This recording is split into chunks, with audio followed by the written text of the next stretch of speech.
నేను చెప్తాను ప్లస్ ఏంటి మైనస్ ఏంటో నాకు అనిపించింది. మీరేమనుకుంటున్నారు? అంబటి రాంబాబుని అరెస్ట్ చేయడం కరెక్ట్ కాదు. రెండిట్లో ఒక్కటి కామెంట్ చేయండి. అసలు ప్రజలు ఏమనుకుంటున్నారు అనేది టీడీపీకి వైసీపీకి కూడా తెలియాలి. వాళ్ళలో ఉన్న పెద్ద పెద్ద లీడర్స్ వద్దకు ఈ వీడియో వెళ్తుంది. వాళ్ళు కామెంట్ సెక్షన్ చూస్తారు. కాబట్టి క్లియర్ కట్గా ప్రజలు ఏమనుకుంటున్నారు? అంబటి రాంబాబుని ఈ విషయంలో అరెస్ట్ చేయడం కరెక్ట్ కాదు. అరెస్ట్ చేయడం కరెక్ట్ కాదు. రెండిట్లో ఒక్కటి కామెంట్ చేయండి అబ్బా. ఓకే. సో ఇక విషయానికి వస్తే చంద్రబాబు మీద అనుచిత వ్యాఖ్యలు చేసినటువంటి కేసు నేపథ్యంలో గుంటూరుకు సంబంధించిన జిల్లా ప్రెసిడెంట్ ఎవరో కేసు పెడితే ఆయన అరెస్ట్ చేశారు. ఖచ్చితంగా అరెస్ట్ని నేను సమర్థిస్తా.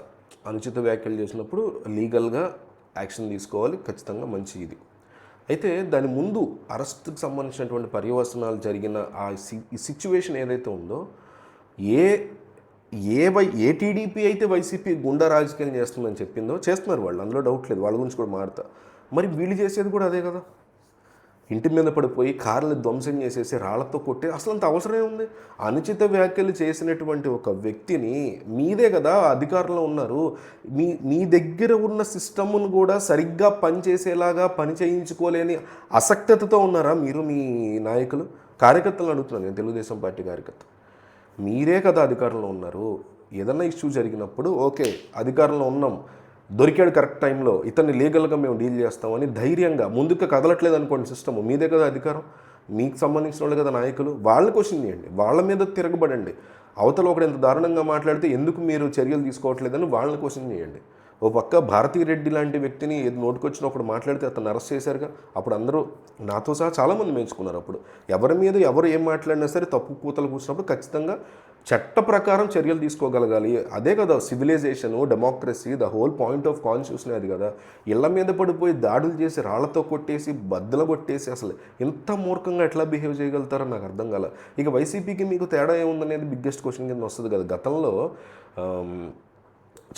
జగన్మోహన్ రెడ్డిని పట్టాబోయి ఎవరో ఏదో అన్నారని ఆయన ఇంటి మీద దాడి చేశారు.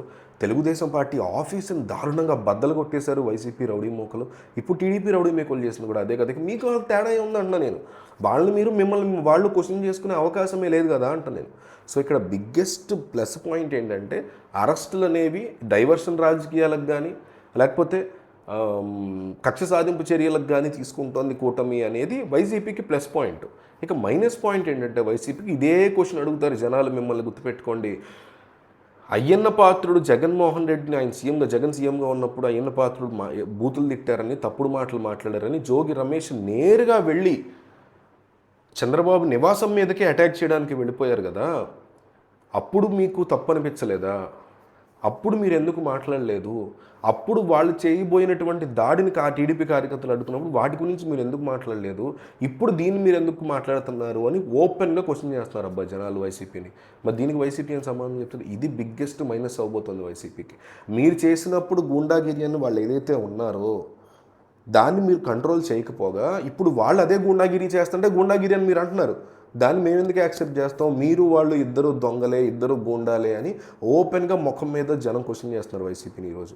ఇది బిగ్గెస్ట్ మైనస్గా మారే ఛాన్సెస్ ఉన్నాయి వైసీపీకి.